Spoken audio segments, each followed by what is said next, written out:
Chico Penteado, programa Diálogo Cósmico, Namastê pessoal, pessoal da TV São Tomé das Letras, a Karen e o Joel, pessoal que me assiste pelo YouTube, meu Namastê a todos. E hoje eu vou falar de mais um caso interessante, que seria também caso enviado por ouvinte, né? Esse teve a bondade de dar o nome, deixar eu usar o nome dele, que é o Anderson Carlos, lá do Rio, do interior do Rio de Janeiro. Atualmente, parece que eu entendi, ele mora nos Estados Unidos.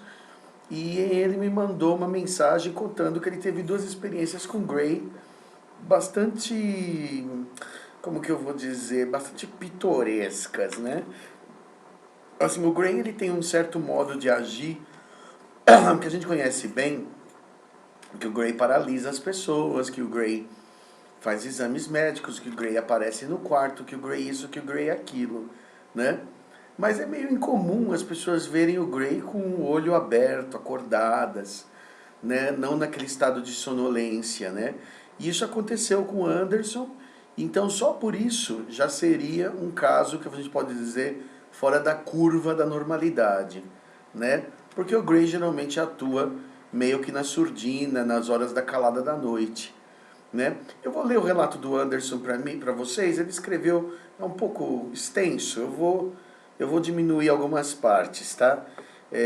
Dois momentos da minha vida: quando eu tinha 12 anos, estava no primeiro ano do ensino médio de 96, morava no balneário Ana Clara, Duque de Caxias.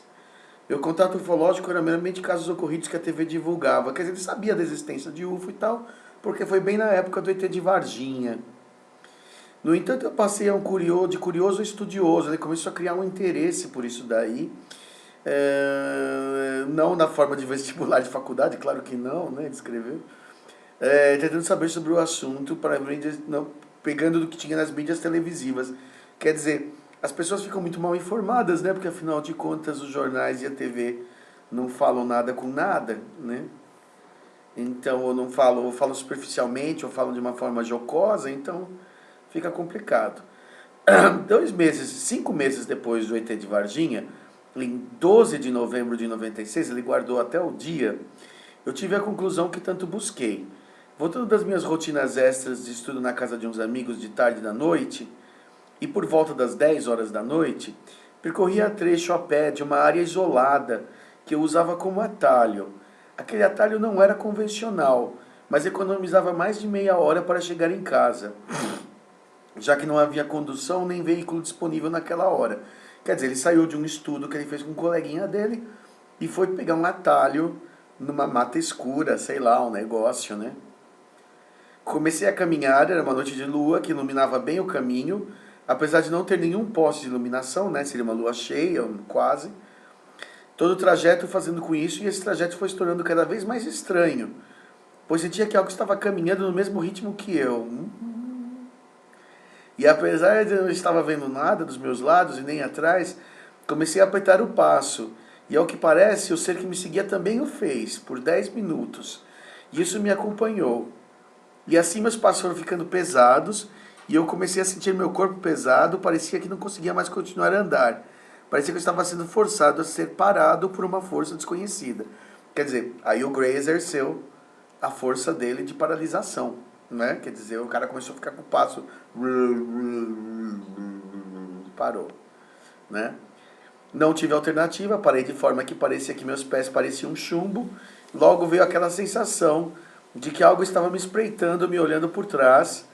Fiquei com inúmeros pensamentos na minha mente e do porquê daquilo estar acontecendo comigo. Logo aparece um ser de 1,5 m, quer dizer, não é um Gray tão pequeno assim, do meu lado com uma pele meio cinza e um olhar frio. Ele tinha olhos muito grandes, bem mais do que de um ser humano, e só conseguia ver pela visão periférica, até que ele ficou bem à minha frente. E eu supliquei, no meu íntimo, para naquele dia não fosse o único a estar usando o atalho, né? Quer dizer, ele rezou para aparecer mais alguém. Coisa que o Gray sabia que não tinha, né? Porque eles não dão ponto sem nó. Ele sabia que estava totalmente sozinho ali. E que não ia ter jeito mesmo, que a pegada, se tivesse outra pessoa passando, o Gray não teria abordado ele naquela rua, né? Isso é uma coisa que a gente sabe. Eles têm UFO, né? Então, como eles têm a nave, eles estão sacando o terreno. Ele sabe se tem alguém chegando. Se tivesse alguém chegando, ele não estaria vindo, não teria aparecido. Ele sabe que ele tem tempo, ele, Gray, sabe que ele tem tempo hábil para fazer o que ele tem que fazer, né? Certo? E aí aconteceu isso. E aí a pessoa, não veio ninguém a meu socorro, claro que não, nada adiantou, ele ficou ali me olhando. Senti que ele estava tentando se comunicar comigo de uma forma não vocal, sem dúvida. Gray só faz telepatia, né? E a minha cabeça foi ficando confusa, como se alguma voz lá dentro tentasse se comunicar. Mas era algo que eu escutava como se fosse um chiado, algo que você escuta como um sinal triangulado de rádio, com interferência. E foi muito estranho, até que do nada eu rapidamente escuto minha voz tentando falar comigo mesmo. Eu na hora fiquei embasbacado, pois não havia dito um ai, sequer em direção à criatura.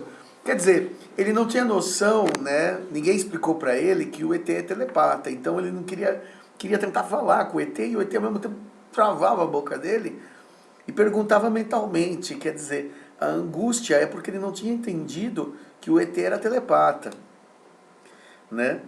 E eu tentava gritar e nem eu não consegui. Ouvindo minha voz em mim mesmo fazendo a pergunta, e ele fazendo a pergunta a mim. Qual o sentido para a sua vida? O que você espera do seu futuro? Né, o Grayson perguntando para ele, o que você gosta da sua vida? O que você espera do seu futuro? Mas eu não conseguia mexer a boca, como se a criatura não me desse autorização para falar. E eu tentei, de alguma forma, pensando e mirando meus pensamentos na direção dele, só consegui dizer simplesmente nada, nada. E ele disse, coisa de Gray, né? O jeito deles é engraçado. Da próxima vez que nós encontrarmos, você irá saber. Quer dizer, ele, Gray, ia dar para ele um sentido para a vida dele, já que ele não tinha sentido nenhum. Como tantas pessoas vêm no mundo e não sabem, não estão nem por que estão aqui. Aliás, a gente não sabe por que a gente está aqui, né? Na verdade, a gente não sabe, né? A gente vai descobrindo ao longo da vida, a gente vai criando talvez um motivo para viver, né? Mas a gente até encontra um motivo para viver. Mas na verdade a gente não tem certo, né, esse motivo. Bom, aí ele falou assim, eu ouvi, e dali eu consegui recobrar meus movimentos, né? E logo que eu senti meus olhos pesados, ele sentiu uma espécie de sono, fechou o olho, quando ele abriu, o Grayzinho já não estava mais lá, como que num passo de mágica, né? Ele faz sempre aquela coisa, ele faz você fechar o olho, quando você abre não está mais lá. Dali eu consegui recobrar meus movimentos e sair daquele lugar correndo em direção para minha casa, de onde eu chego tentando contar para minha mãe o que aconteceu. E eu tomo um esporro por ter chegado tarde, antes do horário regular, muito depois do horário regular, dizendo que eu estava vendo coisas e que os estudos estavam mexendo na minha mente, eram coisas da minha mente, e que eu tinha que pensar em passar no vestibular e faculdade. Quer dizer, a mãe foi nota zero, né? Não compreendeu nada, e ainda achou que ele estava com a cabeça cheia, que era o vestibular, que era isso, que era aquilo, né? Infelizmente. Daí passaram-se alguns anos, outro relato aconteceu 3 anos depois, 15 de maio de 99, quer dizer, já faz aí seus 17 anos, período da pós-graduação do vestibular, já entrando para a faculdade. Eu não faria faculdade aqui no Brasil, mas sim na Stanford americana. E eu já estava trabalhando para poder ter uma reserva de emergência, pois a bolsa havia ganhado, só custeava viagem e alojamento, e os insumos para a sobrevivência durante o ciclo letivo. Quer dizer, eu tinha que trabalhar lá também, não era só, entendeu, estudar. Como ele já sabia que a viagem seria em janeiro, né? Ele foi morar com a tia, esperando chegar a hora do dia, do grande dia, né? Num local próximo do centro do Rio, lá no Meyer. Fui encontrar as passagens de ônibus para o apartamento, para não precisar gastar dinheiro com o ônibus, indo para a escola e coisas assim. Bem, já sabendo que minha viagem aconteceria, eu estava tão feliz por conseguir uma bolsa de estudos e ainda realizar meu sonho de viajar pela primeira vez para um país como os Estados Unidos, né? É o sonho de todo mundo, né? Quase todo adolescente sonha com isso, né? E que minha tia, vendo essa empolgação, decidiu chamar minha avó, que mora no apartamento, para comemorarmos, e ela faria uma macarronada. Nessa sexta-feira, tudo aconteceu da forma como foi combinado. Eu iria estudar e trabalhar normalmente, e sair como planejamos. mas no ciclo do trânsito ruim e caótico do Rio de Janeiro, não dá para ser pontual. E nessa sexta-feira retorno ao AP bem depois do horário que a minha tia estabeleceu o jantar às 10 horas. Esse cara tem uma coisa com 10 horas, né? O ETzinho dele gosta de 10 horas. Mas tivemos sim um jantar agradável e meu avô e eu estávamos cansados dessa rotina pesada. Fui para o quarto, notei que a janela do meu quarto estava um pouco aberta e meu quarto ainda sem ligar as luzes estava uma iluminação de lua. Liguei a luz do quarto e fechei a janela e me preparei para dormir. Mas quando eu deitei, levei uns 15 minutos para entrar no sono. Tá. Mas comecei a ter a forte impressão que alguém estava me olhando da minha cama. Isso aconteceu por volta das 2h45 da manhã, aquela hora fatal, né? E eu já estava olhando de olhos, já estava com os olhos fechados, mas tive a sensação de ter dormido só umas 3 horas. Mas mesmo assim queria muito abrir os olhos e levantar da cama com uma sensação de impotência. Eu não conseguia me mexer. Quer dizer, é típico da visitação noturna de Gray. A pessoa já sente que o ser está lá, não consegue abrir o olho, né? E ao mesmo tempo quer abrir o olho, não quer abrir, ou não quer abrir o olho porque está com medo, ou quer abrir o olho para ver logo do que se trata, né? Quer se mexer, quer sair correndo que ele não vai deixar, né? Então, por exemplo, ele paralisa o corpo. Se olhar, geralmente é pior, porque vai ficar mais assustado ainda. E aí não vai poder se mexer, né? E aí foi assim. Tentando com muito esforço abrir os olhos, vi logo ao lado da minha cama, próximo à cômoda, aquele mesmo ser cabeçudo de 1,5 m, com olho grande e tal, Gray, sentado ali me olhando com aqueles olhos frios, né? Aquele olho que não expressa nada, aquele olho de peixe morto. E sem dizer nada, fiquei sentado ali olhando que ele parecia uma tarefa difícil, mas com muito sacrifício consegui olhar para ele. Mas logo que eu consegui, sentei-me, olhando de frente para aquela janela, vi uma outra criatura idêntica, passando de forma translúcida pela janela, sem abri-la, como se fosse um portal.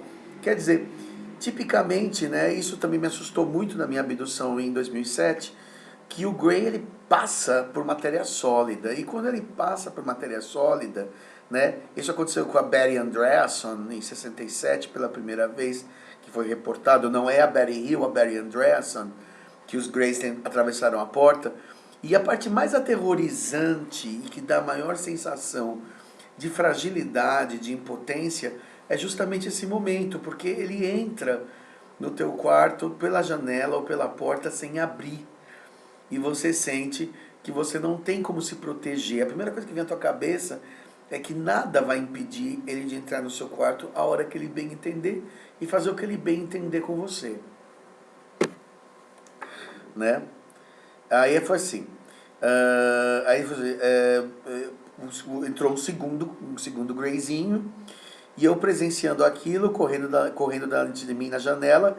A outra criatura foi se aproximando de forma flutuar em cima de mim, e logo ela toca com a mão sobre a minha testa, e nesse instante era como se eu tivesse nocauteado. Pum, you know? Quer dizer, aquele famoso sono, aquele famoso tum que eles dão nas pessoas.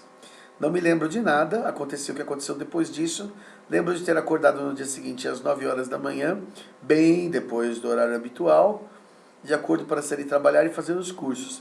Tentando me levantar da cama, mas as minhas pernas dormentes e com uma forte sensação de náusea, que eu só sentiria se tivesse viajado de navio, ou mesmo de avião. Logo consigo ficar de pé parcialmente, me segurando nas paredes, né? Ficou se segurando assim, para chegar até a porta, passando pelo corredor da frente da cozinha. Minha tia, logo vendo aquilo, me perguntou por que eu estava passando mal. Mas na hora eu disse que era apenas dormência nas pernas por ter dormido de mau jeito. Mas você dormiu de mau jeito, mas tá se, né? Senão você estaria mexendo na perna, mas ele começou a se segurar nas paredes mesmo, estava tontaço, né? Nauseado, provavelmente ia acabar vomitando, né? Porém, eu queria de fato contar isso a alguém, não sabia a reação da minha tia, pois sabia da minha mãe, quer dizer, a mãe dele foi totalmente negativa, né? Então eu contei tudo para ela no café da manhã, e por incrível que pareça, minha tia, até que acredita nesses fatos, ela disse que tudo bem, mas que não contasse isso para meu avô, pois ele tem problemas cardíacos e poderia ter um abalo emocional, né? aqui se resume tudo o que eu disse com experiência de terceiro e quarto grau. Espero sinceramente que fique somente nessa, pois ainda espero que fique somente nessa, mesmo porque ainda tenho grande curiosidade, mesmo achando tudo isso muito estranho. Entendi, espero que fique nessa. Você não quer mais? Mas você gostou, não é legal? Bom, pro Anderson eu vou dizer assim que realmente é assim mesmo. A gente nunca sabe como é que as pessoas vão reagir, né? Principalmente pessoas que você nunca espera, que você nunca imagina que elas gostam de UFO, que elas entendem a questão dos ETs com naturalidade, elas entendem muitas vezes. Elas falam, não, é normal, você foi pego, tal, entendeu? Não conta pro teu avô, porque ele é muito frágil. Quer dizer, ela já sabia, né? Então a gente nunca sabe quem sabe das coisas, né? É como aquele caso lá da Noite dos OVNIs, né? Que agora veio a gravação do piloto e a torre de controle falou assim, não se assusta não, eles não o UFO não faz nada, pode passar que é normal. Quer dizer, os caras já estão carecas de saber que o UFO passa. No caso da tia dele, talvez ela tivesse o conhecimento de ufologia, talvez ela tivesse tido até a experiência dela própria e não abriu o jogo, então ela olhou com uma naturalidade, falou assim, olha, não tem problema, entendeu? Agora, existe uma coisa que é muito curiosa, que às vezes uma pessoa reage com muita agressividade a uma história de UFO, assim, você é louco, você é doente, você é mentiroso, não sei o quê. E ela teve uma experiência, ou várias, muito traumáticas, e ela nega para ela mesma.